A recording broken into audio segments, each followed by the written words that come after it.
Monsieur le maître, vous êtes diplômé de l'École supérieure de journalisme de Lille. En 1995, vous entrez au monde comme journaliste social. Entre 2003 et 2007, vous êtes rédacteur en chef de la rubrique Économie Entreprise. Vous êtes auteur de plusieurs ouvrages comme Comprendre la mondialisation de 1986, le 35 heures et Grand patron, la fin d'un monde. Depuis mai 2007, vous écrivez en tant qu'éditorialiste pour Le Monde. Depuis quand êtes-vous à Berlin et comment caractérisez-vous le sentiment de vivre à Berlin? Alors je suis arrivé à Berlin comme correspondant du Monde à l'été 2010, il y a donc 2 ans. Le sentiment de vivre à Berlin, que dire, outre l'agrément que procure cette ville, je pense que ce qui marque pour un Parisien, c'est qu'on n'est pas vraiment dans la même Europe qu'à Paris. On sent qu'en France, on est quand même une Europe plus méditerranéenne. Ici, on est indiscutablement plus dans l'Europe centrale et de l'Est. Ça se sent, ça s'entend. Comme journaliste à Berlin, vous observez la vie politique allemande. En ce qui concerne les rapports des médias avec la politique, y a-t-il des différences notables avec la situation à Paris? Non. Non, je ne crois pas qu'il y en ait. Je sais que mes collègues allemands trouvent qu'il y en a. Je pense qu'il y a peut-être plus de proximité entre les journalistes français et la classe politique française qu'il n'y en a en Allemagne. J'avoue que je ne partage pas ce point de vue. Et je pense que les liens sont à peu près comparables entre hommes politiques et médias. Et les rapports sont à peu près les mêmes.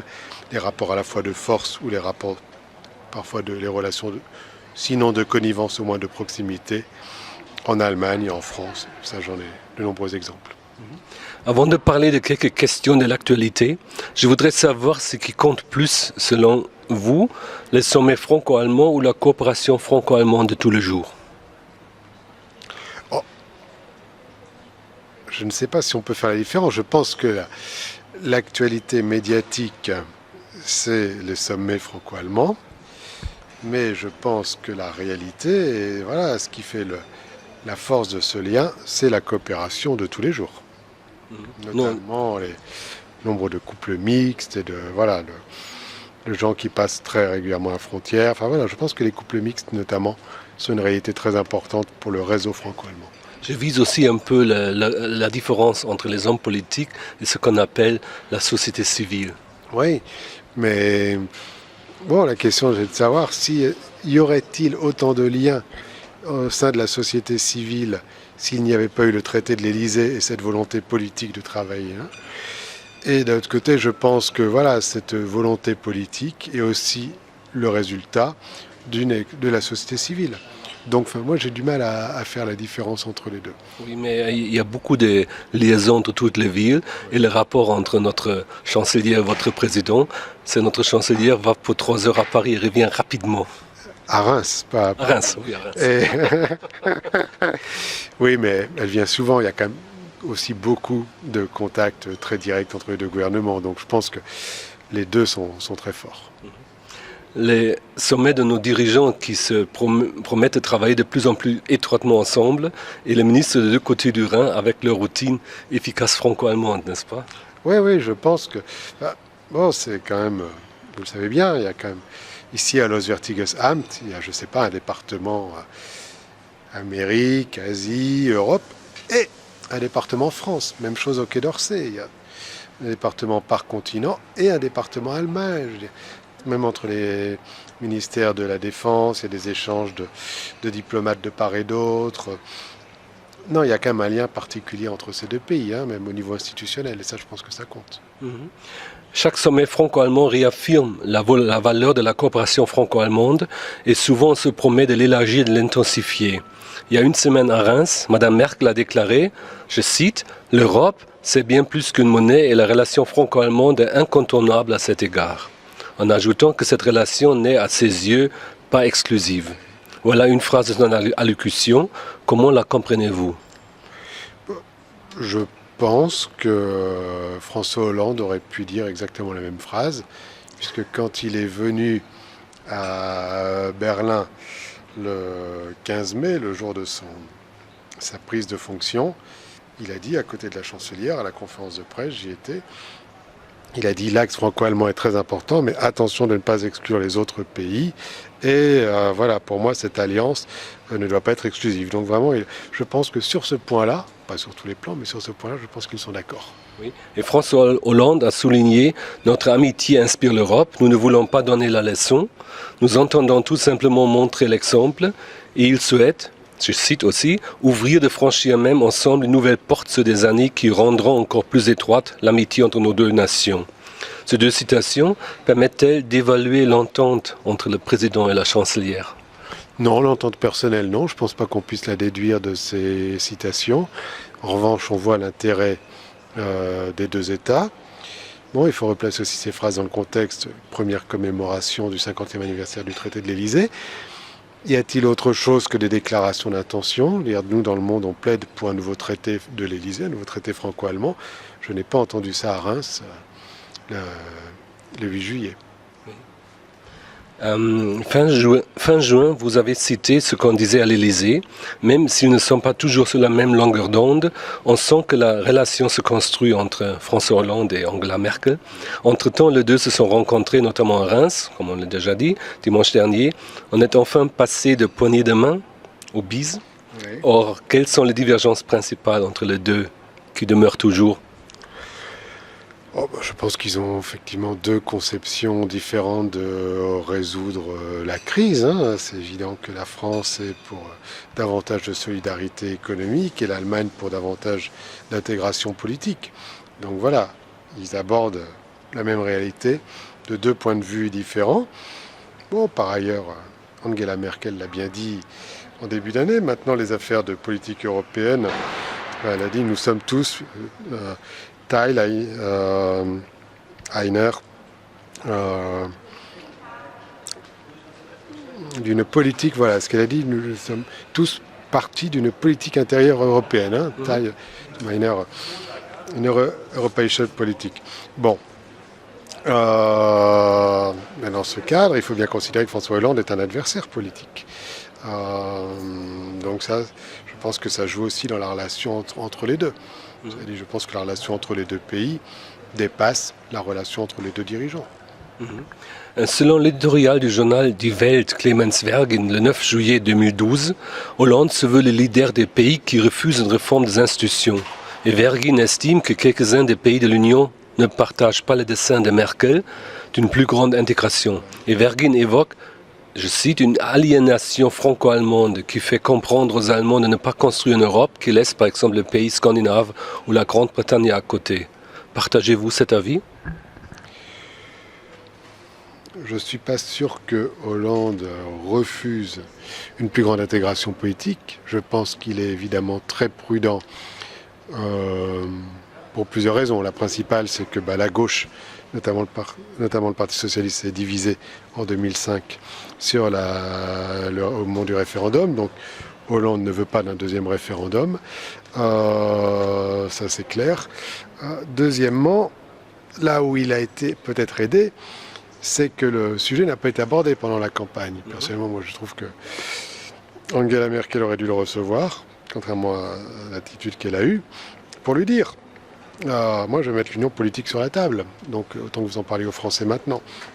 Là, il peut faire semblant de découvrir le sujet. Et par ailleurs, là où je suis peut-être pas tout à fait d'accord avec mon confrère de Die Welt, c'est qu'il a l'air de penser que les Allemands sont pour l'union politique. Je ne sais pas si un référendum en Allemagne y aurait forcément ce résultat-là. Donc, il faut peut-être faire là aussi la différence entre les Allemands et la chancelière. Les analyses différentes et causes de la crise de l'euro conduisent nos gouvernements à imaginer des remèdes différents. Vous évoquez la position de Mme Merkel, compétitivité de certains pays, des erreurs dans la conception de l'euro et de l'excès des dettes publiques. Quelle est la position française? Dans un éditorial au Monde, vous avez posé la question, le salut de la zone euro passe-t-il par un saut fédéral? Oui, je pense que sur le fond, la position française n'est pas très différente. Simplement, la France pense également, comme les dirigeants allemands d'ailleurs, que l'Allemagne a énormément profité de la monnaie unique et donc devrait jouer son rôle de locomotive économique. C'était en quelque sorte un prix pour l'unité allemande. Voilà. Madame Merkel aurait tout intérêt de le dire au moins une fois, n'est-ce pas? C'est vrai, c'est vrai, c'est vrai. Donc je pense que sur les analyses de la crise, on est à peu près d'accord.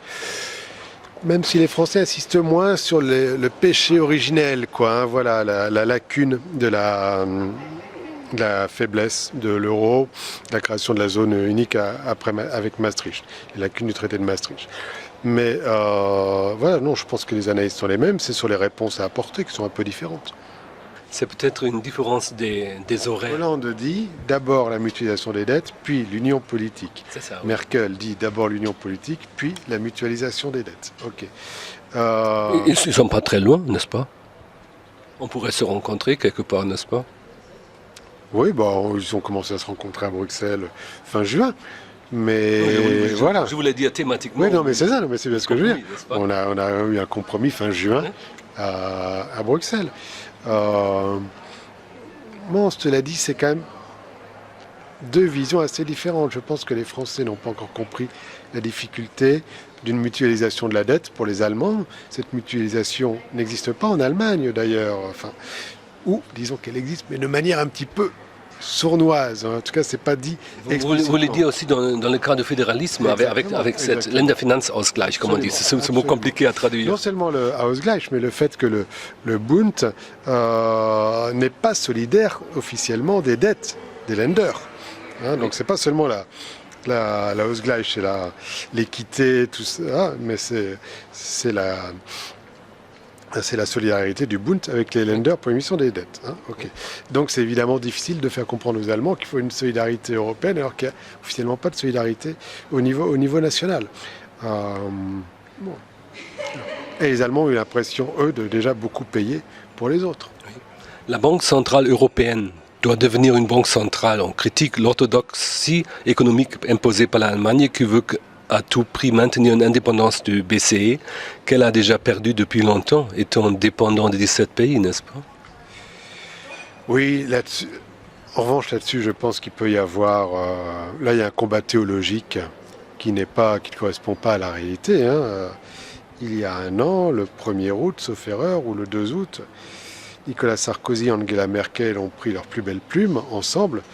Ils ont écrit à Jean-Claude Trichet, qui était encore à l'époque directeur de la BCE, pour lui demander de racheter des obligations en urgence. Donc voilà, on l'a vu, ça s'est fait. Et je pense que là-dessus, il n'y a pas de différence fondamentale. On sait que bon, la BCE va déjà à l'extrême limite de son mandat, même peut-être qu'elle le dépasse si on... Elle la dépasse déjà un peu, j'espère, n'est-ce pas? C'est ce que dit Weinmann, c'est ce que dit la Bundesbank, c'est pas ce que disent ni Draghi, ni ce que disait Trichet, donc je ne sais pas si elle dépasse son mandat. Ce qui est sûr, c'est qu'elle va aux limites de son mandat. Donc voilà, il y a des arrangements possibles. On l'a même vu même avec le MES qui peut recapitaliser les banques, etc. Donc bon, je pense pas, on va pas toucher au statut de la BCE, Oui. mais il y a suffisamment de souplesse dans le cadre actuel, je pense. Vous avez parlé du MES, c'est le mécanisme européen de stabilité. Et j'ai inventé, en regardant un de nos dictionnaires, c'est une sorte de sparadrap qui s'use et qui s'ouvre à la porte à davantage de spéculation sans guérir les défaillances de l'euro qui existait déjà lors de sa naissance. Il paraît que le MES est déjà une mutualisation des dettes sous un nom qui ne l'ose pas prononcer. Après le dernier accord à Bruxelles, le MSE peut directement prêter aux banques, ce qui le modifie considérablement, n'est-ce pas? Oui, alors il y a deux choses. Le MES, c'est on peut dire que c'est un sparadrap, mais c'est aussi un fonds monétaire européen. Oui. Donc oui, c'est un accroissement de la solidarité, donc ça c'est évident. Donc je ne sais pas si c'est pas encore une mutualisation des dettes, c'est effectivement un début de prise en charge commune de certaines dettes. Alors, il est évident que le fait de pouvoir venir en aide aux banques modifie considérablement le mécanisme. De l'autre côté, c'est effectivement le seul moyen de résoudre ce problème important, qui est le fait que les États dépendent des dettes bancaires. La santé des États dépend de la santé des banques. Ça va pas. c'est un peu stupide, on s'en rend compte maintenant quand même, d'avoir prêté à la Grèce pour que la Grèce refinance les banques grecques, et du coup ça accroît l'endettement du gouvernement de la Grèce. Oui. Donc si on avait prêté directement aux banques grecques, l'État grec aurait moins de soucis, et donc tout le monde aurait moins de soucis. Oui. Dans le même ordre d'idée, un mot sur le bon. Le project bond Oui. porté dans l'enveloppe a été porté à 1 milliard d'euros, se différencie des eurobonds si discutés. En plus, le capital de la Banque européenne d'investissement sera augmenté de 10 milliards d'euros. Le sparadrap est suffisamment grand. Non, la Banque européenne d'investissement, les 10 milliards, c'était ce qui était nécessaire pour qu'on soit sûr qu'elle conserve son triple A, donc ça c'est pas grand chose. Pareil pour les project bonds dont il est question, ça ces project bonds là, voilà, c'est 1 milliard, c'est très peu hein, par rapport au budget et aux besoins de l'Union européenne. Ça dit, c'est un premier pas. Et il faudra aller plus loin. Il y a quand même des différences entre des project bonds qui financent effectivement des projets d'infrastructure et des eurobonds qui financent les dettes du passé. Parfois, les pays de l'Union craignent le directoire franco-allemand, tout en espérant son bon fonctionnement. La volonté d'avoir une solution franco-allemande par la succession à la présidence de l'Eurogroupe signifie qu'on souhaite tenir les rênes en main. Oui, je pense qu'effectivement, le fait qu'on voit que ça se passe entre Français et Allemands pour décider de la succession de Jean-Claude Juncker montre que, effectivement, que ce directoire-là existe. C'est pas totalement absurde puisqu'on le voit bien dans tous les mécanismes européens. Je veux dire, l'Allemagne, c'est 27% de la mise au pot commun et la France, c'est 20%. Donc les autres sont loin derrière. Donc voilà, une entente franco-allemande, ça fait déjà 47%, ça fait déjà la moitié, quoi, grosso modo. Nous sommes à la veille des festivités pour la commémoration du traité de l'Élysée. Et récemment au Monde, le 8 juillet, j'ai lu « Autant la France et l'Allemagne n'ont pas vocation à être le directoire de l'Europe, autant leur étroite coopération doit servir de modèle aux autres pays ». Cela sonne un peu, si vous souhaitez, ou si l'éditorialiste de cet article souhaite aussi une modification ou une actualisation du traité de l'Élysée. Quel pourrait en être le sujet ? Je pense qu'il faut d'abord faire un bilan du traité de l'Élysée. Là, tout le monde mythifie ce traité, mais il faut regarder ce qu'il en est réellement. Je pense qu'il y a beaucoup de choses qui ne vont pas entre la France et l'Allemagne. Je veux dire, on voit comment se fait, je sais pas, une concurrence dans les pays méditerranéens. On voit comment, 50 ans après le traité de l'Élysée, la coopération militaire n'est que très parcellaire. On voit même comment, je sais pas, au sein de ADS, la répartition des pouvoirs se fait en fonction de la nationalité des gens. On voit bien que le nombre d'Allemands qui apprennent le français et le nombre de Français qui apprennent l'allemand diminue.